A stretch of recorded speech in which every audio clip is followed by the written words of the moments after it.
নমস্কার, আমি সন্তোষ মণ্ডল, ভূগোল শিক্ষক, মুক্ত শিক্ষা কেন্দ্র, বিবেকানন্দ কলেজ মোড়, পূর্ব বর্ধমান। আজকে আমি এনআইওএস বোর্ডের ভূগোলের যে 4 নম্বর যে অধ্যায় অর্থাৎ চ্যাপ্টার 4 সেটা আমি ডিসকাশন করব। এই চ্যাপ্টারটি হচ্ছে evaluation of landform due to internal forces, অর্থাৎ অভ্যন্তরীণ শক্তি দ্বারা ভূমিরূপের বিকাশ। তাই চ্যাপ্টার শুরু করার আগে বলি, আমরা যখন ভূপৃষ্ঠের কোনো এক স্থান থেকে অন্য স্থানে যাই, আমরা দেখতে পাই কোথায় পাহাড়, কোথায় উঁচু, কোথায় নিচু। আবার দেখি আমরা জানি যে ভূপৃষ্ঠের উপরে আছে সমভূমি, মালভূমি, পাহাড়, পর্বত। এই যে সকল ভূমিরূপগুলো আমরা দেখতে পাই, এগুলো কিন্তু কিসের দ্বারা? না পৃথিবীর আভ্যন্তরীণ অথবা পৃথিবীর বহির্জাত শক্তি দ্বারা সৃষ্ট হয়েছে। তাই পৃথিবীর আভ্যন্তরীণ শক্তির ফলেও আমাদের ভূমিরূপ সৃষ্টি হয়েছে। আমরা জানি এই পৃথিবীর আভ্যন্তরীণ শক্তির ফলে ভূমিকম্প হয়, অগ্নুৎপাত হয়। আবার বাইরের যে শক্তি, আমি আগের ক্লাসে বলেছিলাম আবহাওয়া বিকার, অর্থাৎ মানে শিলার খণ্ডবিখণ্ড হয়, নদী দ্বারা বাহিত হয়, সঞ্চয় হয়, অবক্ষয় হয়। এই যে একটা সিস্টেম, এটা উপরে হয় অর্থাৎ বহির্জাত প্রক্রিয়াতেও হয় এবং অন্তর্জাত প্রক্রিয়াতেও হয়। তাই আজকের যে আমাদের চ্যাপ্টার সেটা কিন্তু স্পষ্টরূপে বলে দিচ্ছে evaluation of landform due to internal forces, শুধুমাত্র আভ্যন্তরীণ শক্তি। তাই প্রথমত হচ্ছে এই আভ্যন্তরীণ শক্তি কাকে বলে? কি আভ্যন্তরীণ শক্তি হচ্ছে পৃথিবীর আভ্যন্তরীণ ভাগে যে শক্তি দ্বারা ভূপৃষ্ঠের বিভিন্ন ভূমিরূপের বিকাশ হয়, সেই শক্তিকে আমরা বলি ভূ আভ্যন্তরীণ শক্তি। বুঝে গেল? এবারে আসছি আমরা কি এই ভূমিরূপ সৃষ্টিকারী যে আমরা দুটো ফোর্সের কথা জানি, একটা হচ্ছে এক্সটার্নাল, একটা হচ্ছে ইন্টারনাল। এক্সটার্নাল মানে হচ্ছে তোমার বহির্জাত, আর ইন্টারনাল মানে হচ্ছে অন্তর্জাত। এই দুটো ফোর্সের মাধ্যমে পৃথিবীর ভূমিরূপের বিকাশ হয়েছে। আজকে আমরা ইন্টারনাল ফোর্সের কথা বলব। তাই ইন্টারনাল ফোর্সের কথা বলতে গেলে আমাকে যে বিষয়টির উপর নজর দিতে হবে সেটি হলো আর্থ মুভমেন্ট।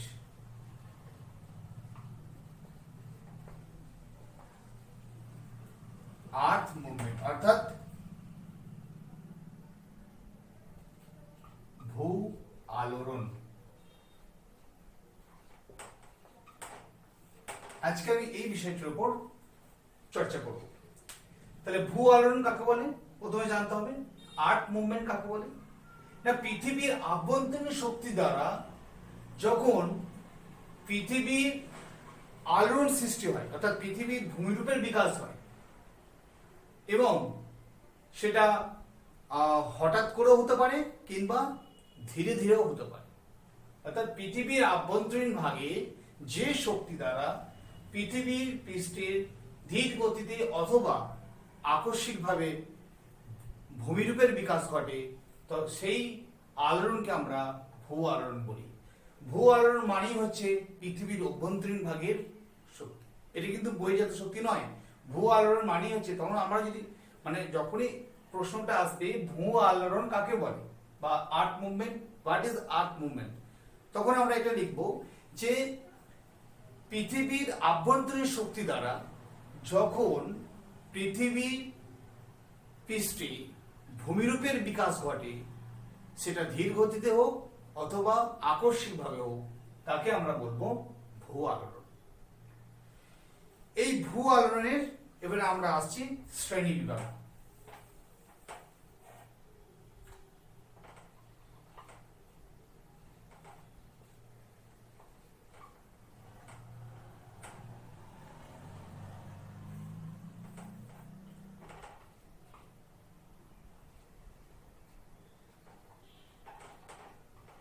ভূ আলোড়নের শ্রেণী বিভাগ।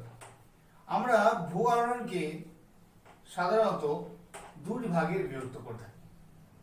কি ভূ আলোড়নকে আমরা দুভাগে বিভক্ত করে থাকি, একটা হচ্ছে ধীর আন্দোলন,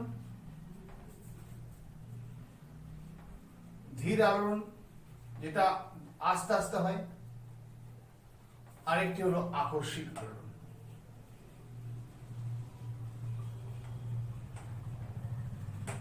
আকস্মিক আলোড়ন, ধীর আলোড়ন আর আকস্মিক আলোড়ন। একটা দেখুন, আমরা প্রথমে আলোড়ন যে ব্যাপারে কথা বলবো সেটা হলো ধীর আলোড়ন। ফার্স্ট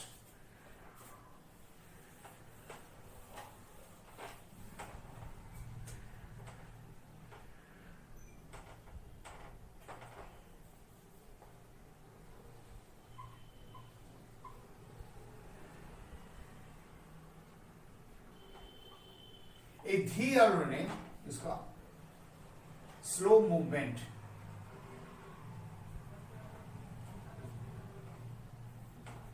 যখন পৃথিবীর আভ্যন্তরীণ শক্তি দ্বারা পৃথিবীর পৃষ্ঠে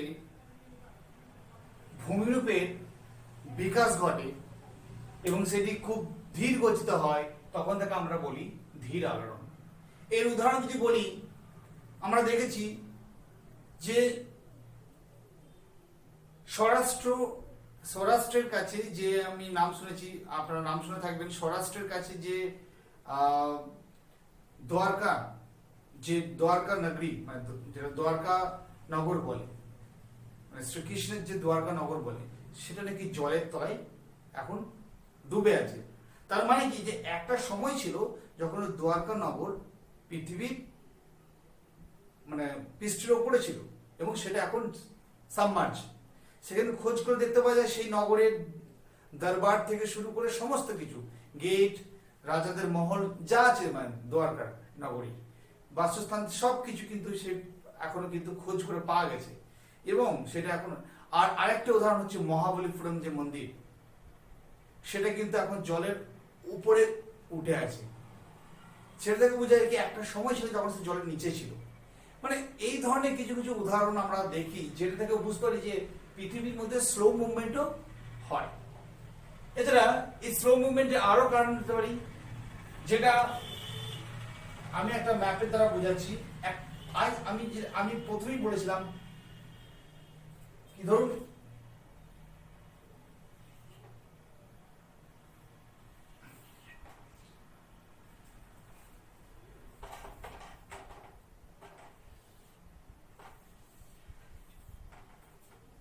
এইটা ধরুন 33C, আর এটা ছিল আঙ্গারা ল্যান্ড, এটা হচ্ছে গন্ডওয়ানা ল্যান্ড। তাহলে কি ছিল, আজ থেকে প্রায় 60 মিলিয়ন সাল আগে এইভাবে গন্ডওয়ানা ল্যান্ড ছিল দক্ষিণ দিকে, আর উত্তর দিকে ছিল আঙ্গারা ল্যান্ড, আর মাঝে ছিল 33C। বুঝে গেল? কিন্তু বর্তমানে প্রেজেন্ট এখন কি হচ্ছে, সেটা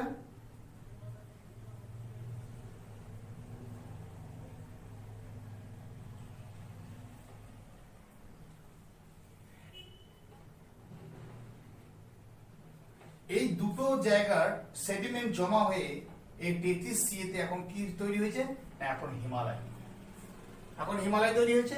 এবং এই যে গন্ডওয়ানা ল্যান্ডটা কত দূর আগে চলে গেছে দেখুন, মানে আগে ইন্ডিয়া এখানে থাকতো, সেই ইন্ডিয়া এখন এখানে।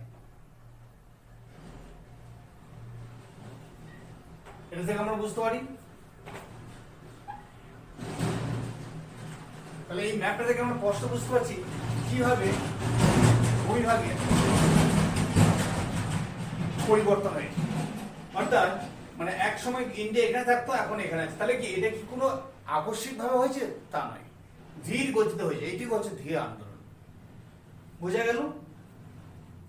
এবার আসছি আকস্মিক আলোড়ন।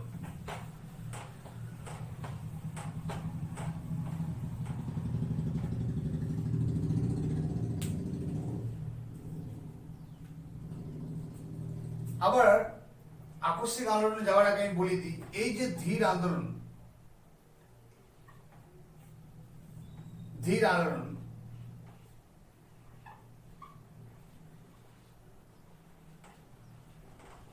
এটাকে আবার কিন্তু আমরা দুই ভাগে ভাগ করে থাকি।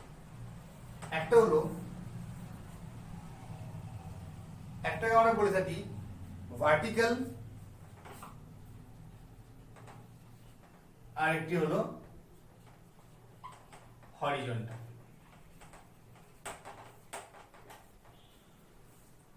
ভার্টিক্যাল আলোড়ন, একটা হচ্ছে হরিজন্টাল আলোড়ন, অর্থাৎ উলম্ব ভাবে হয়, আর একটি হলো আড়াআড়ি ভাবে হয়। আড়াআড়ি ভাবে হয়। তাই আমরা এই দুটোর উপর আজকে ডিসকাশন করব। আর আরেকটা বলে দিই যে আকস্মিক আলোড়ন, সেটা দ্বারা আমরা স্পষ্টরূপে জানি আকস্মিক আলোড়ন যে আছে, যেটা হঠাৎ করে হয়, যেমন ভূমিকম্প, মানে আকস্মিক যেটা আছে, আকস্মিক কি হয়? ভূমিকম্প হতে পারে,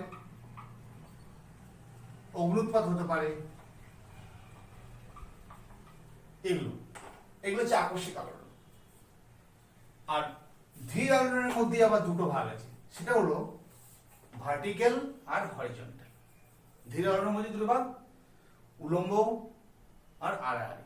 এবারে আমি আসছি, প্রথমে আসছি ভার্টিক্যাল মুভমেন্ট।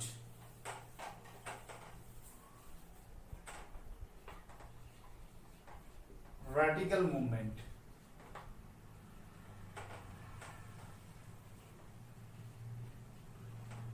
উলম্ব আলোড়ন। এইটার ফলে কি হতে পারে? দেখুন উলম্ব হবে কেমন ভাবে আলোড়ন হয়।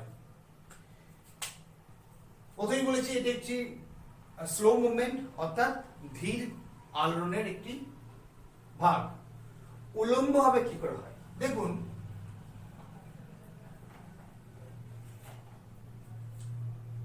আমরা সাধারণত দেখেছি যে পৃথিবীর পৃষ্ঠে যেসব ভূমিরূপগুলো তৈরি হয়েছে, যেমন ধরুন হিমালয়, এটি কি হয়েছে? আপলিফটেড হয়েছে। আবার উলম্ব আলোড়নে আমি আরো একটু আগে উদাহরণ দিলাম, ধরুন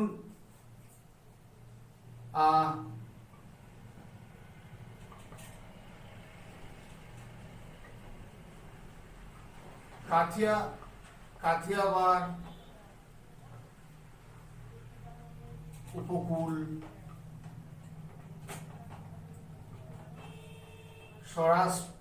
সৌরাষ্ট্রের উপকূল, এই যে উপকূল ভাগগুলো, এছাড়া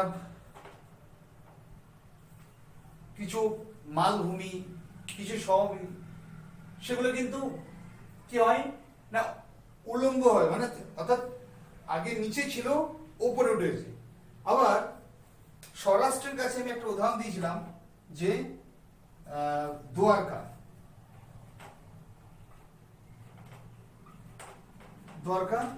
এই যে দ্বারকা, এটা কি হয়েছে? নিচে, অর্থাৎ নিচে দিয়ে, দেখুন ভার্টিক্যালি মানে কি উপর দিয়ে হতে পারে, নিচে দিয়ে হতে পারে। একটা বলি সাবমার্জেন্স, একটা হলো ইমার্জেন্স। এটা হচ্ছে ইমার্জেন্স, উঠা, উপরে উঠা, এটা হচ্ছে সাবমার্জেন্স, নিচে ধসে যাওয়া। তাহলে এই দ্বারকা নগর যেটা, সেটা ধসে গেছে, নিচে সাবমার্জ হয়ে গেছে। তাহলে এটাও কিন্তু একটা ভার্টিক্যাল মুভমেন্টের উদাহরণ, অর্থাৎ উলম্ব আলোড়নের একটা উদাহরণ। আবার এই কাথিয়াবাড় উপকূল যেমন উপরে উঠেছে, তাই কাথিয়াবাড় উপকূলের কিন্তু একটা উদাহরণ হচ্ছে, সেটা হচ্ছে কি? এমার্জেন্স। তাহলে এইটা হলো উলম্ব আলোড়ন। এবারে আমি আসছি হরিজন্টাল।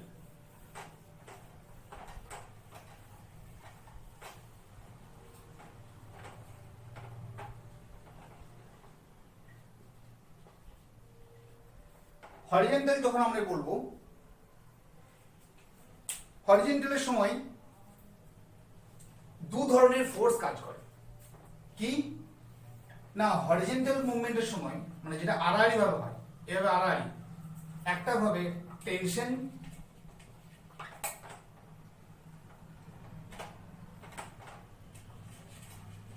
আর একটা হলো কম্প্রেশন। টেনশনের বাংলা হলো আমরা এটাকে বলি টান বা পীড়ন, আর কম্প্রেশন করা হচ্ছে সংকোচন। দেখুন এই দুটোর ফলে কি হয়, ভূমিরূপের সৃষ্টি হয়। তা প্রথমে আমি আসছি কম্প্রেশন, টেনশনটা পরে বলছি, ফার্স্ট আমি আসছি কম্প্রেশন। এই কম্প্রেশনের ফলে কি করে তৈরি হয়? কম্প্রেশন কথা অর্থ হলো সংকোচন। অর্থাৎ আমরা জানি কি গন্ডওয়ানা ল্যান্ড এবং আঙ্গারা ল্যান্ড, দুটো ল্যান্ড ছিল যখন পৃথিবী আজ থেকে 60 মিলিয়ন বছর আগে। দুটি ল্যান্ড ছিল, পুরো পৃথিবীতে কিছু থাকেনি, শুধু একটা পেনজিয়া ছিল। সেই পেনজিয়াটা ভেঙে দুটো ভাগে বিভক্ত হয়েছিল, একটা ছিল আঙ্গারা ল্যান্ড, একটা ছিল গন্ডওয়ানা ল্যান্ড। এই দুটোর মাঝে টেথিস সি ছিল। কি সি ছিল? Tethys sea. এই দুটি ভূমিভাগের যে সেডিমেন্ট, অর্থাৎ এই দুটি ভূমিভাগের নদীর দ্বারা বা কোনো জল মানে ফ্লো, মানে এখানে যে জল বিভাজিকার দ্বারা, বিভিন্ন জলের দ্বারা ফ্লো, যে জলের যে ফ্লো হয়েছে তার দ্বারা যে মানে কঙ্কর অর্থাৎ মাটি, বিভিন্ন সেডিমেন্টস যাকে আমরা বলি, এখানে জমা হয়েছে। জমা হয়ে কি হয়েছে, এই একটি ন্যারো জোন বানিয়েছে। তো সেটি কি হয়, এই দিক থেকে এর প্রেসার, এই দিক থেকে এর প্রেসার, অর্থাৎ দুদিক থেকে আমরা যদি কোনো জিনিসকে প্রেসার দিই, ধরুন এটি একটি খাতা, আমি দুদিক থেকে যদি প্রেসার দিই কি হবে, এই হবে একটা ভাঁজের সৃষ্টি হবে। দেখুন এই যে ভাঁজের সৃষ্টি হচ্ছে, ঠিক এইভাবে যদি মানে এই দুদিক থেকে যদি সংকোচন বল কাজ করে, তাহলে কি হবে, এই অংশের মধ্যে ভাঁজ সৃষ্টি হবে। কিসে? সেডিমেন্টে এইভাবে ভাঁজ সৃষ্টি হবে। তাই এইভাবে ভাঁজ সৃষ্টি হয়ে হয়ে একসময় কি হবে, উঁচু হয়ে আজকের এই ভঙ্গির পর্বতের সৃষ্টি করবে। আজকের যে ভঙ্গির পর্বত, সেটা হরিজন্টাল, অর্থাৎ আড়াআড়ি ভাবে যে সংকোচন বল, আড়াআড়ির ফলে যে আড়াআড়ি, দেখুন এটা আড়াআড়ি হচ্ছে এবং সংকোচন বলের ভাগ হচ্ছে। আমি বলেছি আড়াআড়ি ভাগকে আমরা দুভাগে ভাগ করেছি, একটা হচ্ছে সংকোচন, একটা হচ্ছে টান বা পীড়ন। তো পীড়নটা আমি পরে আসছি, এখন সংকোচনটা বলছি। সংকোচনের ফলে দেখুন এই যে সেডিমেন্ট, অর্থাৎ এর মধ্যে যে সেডিমেন্ট ছিল, সেই সেডিমেন্ট কি হয়েছে, সেডিমেন্টের মধ্যে দেখুন ভাঁজ সৃষ্টি হচ্ছে। আর এইভাবে ভাঁজ সৃষ্টি হয়েছে। এই ভাঁজের এই উপর অংশটাকে আমরা বলি অ্যান্টিক্লাইন, আর এই অংশটাকে আমরা বলি, যে নিচের অংশটাকে বলি সিনক্লাইন। অ্যান্টিক্লাইন আর সিনক্লাইন, ঠিক আছে। ঊর্ধ্বভঙ্গ, এটাকে বাংলা বলি ঊর্ধ্বভঙ্গ, আর এটা হচ্ছে অধোভঙ্গ, ঠিক আছে। ঊর্ধ্বভঙ্গ আর অধোভঙ্গ এটা পরে পরীক্ষাতে। ভাঁজের উপর অংশটা বলি ঊর্ধ্বভঙ্গ, আর নিচের অংশটা আমরা বলি অধোভঙ্গ। বুঝা গেল? তাহলে ভঙ্গির পর্বত সৃষ্টি হয়। ভঙ্গির পর্বত উদাহরণগুলো কি কি? হিমালয়, আল্পস, রকি,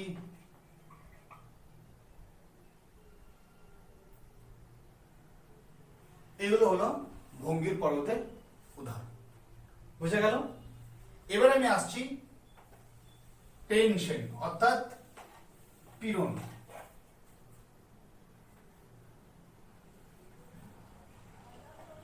এবার আসছি টেনশনাল মুভমেন্ট,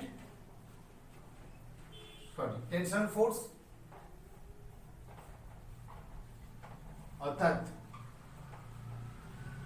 পীড়ন বা টান।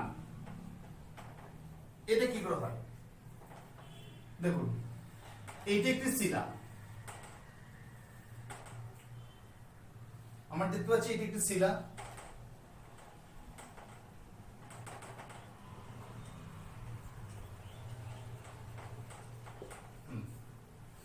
এখন হঠাৎ করে এদিকে টান আর এদিকে টানের ফলে সাপোজ এর মাঝে একটি ক্র্যাক সৃষ্টি হয়ে যায়, এদিক থেকে একটি ক্র্যাক সৃষ্টি হয়ে গেছে আর এদিক থেকে একটি ক্র্যাক সৃষ্টি হয়ে গেছে।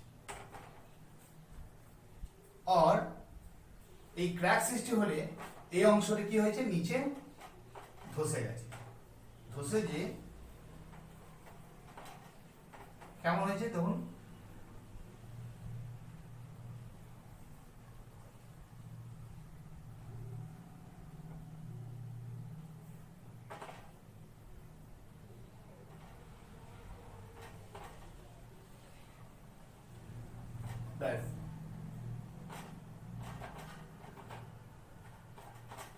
দেখুন এই অংশটি ধসে গেছে, এই অংশের এখান থেকে এখানে ধসে গেছে, এইটা এখান থেকে ধসে গেছে, আর মাঝে একটা উপত্যকা সৃষ্টি হয়েছে, ভ্যালি। দেখুন একটা ভ্যালি সৃষ্টি করেছে, দেখতে পাচ্ছেন? এটাকে আমরা বলি গ্রস্ত উপত্যকা। কি বলি আমরা? গ্রস্ত উপত্যকা। আর এই যে দুটি অংশ উঁচু হয়ে রয়ে গেল পাহাড়ের মতো, এগুলো হচ্ছে পর্বত। এই দুটোকে আমরা বলে থাকি হর্স অথবা স্তূপ পর্বত, ব্লক মাউন্টেন, স্তূপ পর্বত। এর একটা ভালো উদাহরণ কি দিতে পারি, কোথায় কোথায় উদাহরণ দিতে পারি? আমাদের প্রথম ভারত থেকে একটা উদাহরণ দিই, নর্মদা নদী। নর্মদা নদীর যে ভ্যালি অর্থাৎ নর্মদা নদীর যে উপত্যকা, সেটি হলো কিন্তু গ্রস্ত উপত্যকা। এছাড়াও দামোদর, আমাদের সবচেয়ে কাছের যে নদী দামোদর, বর্ধমান উপজেলায় গেছে দামোদর, এই দামোদরের যেটা ঝাড়খণ্ডের কাছে অংশ অর্থাৎ যেখান থেকে উৎপন্ন হয়েছে হাজারিবাগ থেকে, সেই হাজারিবাগ থেকে নিয়ে আমি বলতে পারি বোকারো এইসব সাইডে যখন যাচ্ছে নদী, এবং পশ্চিমবঙ্গে ঢুকার আগে আমি দেখতে পাই একটা ভ্যালি, সেখানে পুরো রিফট ভ্যালি যাকে বলে গ্রস্ত উপত্যকার মধ্যে দিয়ে যাচ্ছে, এরকম উপত্যকা, উপরে পাহাড় এবং এরকম নিচের অংশটা ধসে গেছে এবং তার উপর দিয়ে নদীটি এই উপত্যকা দিয়ে আসছে। এটি হলো গ্রস্ত উপত্যকা। বোঝা গেল? দেখুন এটা কিন্তু টেনশনের মানে একদিনই হয়ে যায়নি, হঠাৎ করে, হঠাৎ আস্তে আস্তে এই ফোর্সের কারণে হয়েছে, দুদিক থেকে টানের ফলে আস্তে আস্তে ধসে গেছে। তাহলে এটি হলো গ্রস্ত উপত্যকার একটা উদাহরণ। আরো উদাহরণ দিতে পারি, এছাড়াও আমাদের ইন্ডিয়াতে, ইন্ডিয়া ছাড়া আমরা বাইরে যদি যাই তাহলে আছে আমরা আফ্রিকার পূর্ব অর্থাৎ নীল নদীর যে ভ্যালি, গ্রস্ত উপত্যকা উদাহরণ পূর্ব আফ্রিকা। এছাড়াও জার্মানি রাইন, গ্রস্ত উপত্যকা উদাহরণ। এই ছিল আপনাদের আর্থ মুভমেন্ট চ্যাপ্টার। আর্থ মুভমেন্টে আমরা তাহলে আরেকবার রিপিট করি কি কি দেখলাম। আর্থ মুভমেন্টে কাকে বলে দেখলাম? আর্থ মুভমেন্টের দু ধরনের দেখলাম, একটা হচ্ছে আপনার হরিজন্টাল মুভমেন্ট, সরি একটা হচ্ছে স্লো মুভমেন্ট আর একটা হচ্ছে সাডেন মুভমেন্ট, অর্থাৎ একটা আমরা দেখলাম ধীর গতি, একটা হচ্ছে আকস্মিক গতি। ধীর গতিকে আমরা দু ভাগে ভাগ করলাম, একটা হলো হরিজন্টাল, একটা হলো ভার্টিক্যাল, অর্থাৎ একটা হলো আড়াআড়ি, একটা উলম্ব ভাবে। আবার এই উলম্ব, আবার যে আড়াআড়ি ভাগ, সে আড়াআড়ি ভাগকে আমরা দু ভাগে ভাগ করলাম। কি কি? একটা হচ্ছে সংকোচন বলের প্রভাবে আড়াআড়ি ভূমিরূপ, আড়াআড়ি ভাবে সৃষ্ট ভূমিরূপ, আর একটা হচ্ছে টেনশনাল অর্থাৎ টান বা পীড়ন বলের ফলে সৃষ্ট ভূমিরূপ। তাহলে সেখানে আমরা উদাহরণ দিলাম কম্প্রেশনের ফলে ভাঁজ হয়ে সৃষ্টি হয়েছে কি না বঙ্গীল পর্বত মানে হিমালয়, আর টানের ফলে চ্যুতি হয়ে কোনো অংশ ধসে গিয়ে সৃষ্টি করেছে গ্রস্ত উপত্যকা এবং স্তূপ পর্বত। আমাদের উদাহরণ দিলাম দামোদর উপত্যকা এবং নর্মদা উপত্যকা। তাহলে এগুলো খুবই গুরুত্বপূর্ণ আপনাদের এই সাবজেক্টের জন্য। বাকি নোটস আপনারা অফিস থেকে পেয়ে যাবেন। ধন্যবাদ ভিডিওটি দেখার জন্য।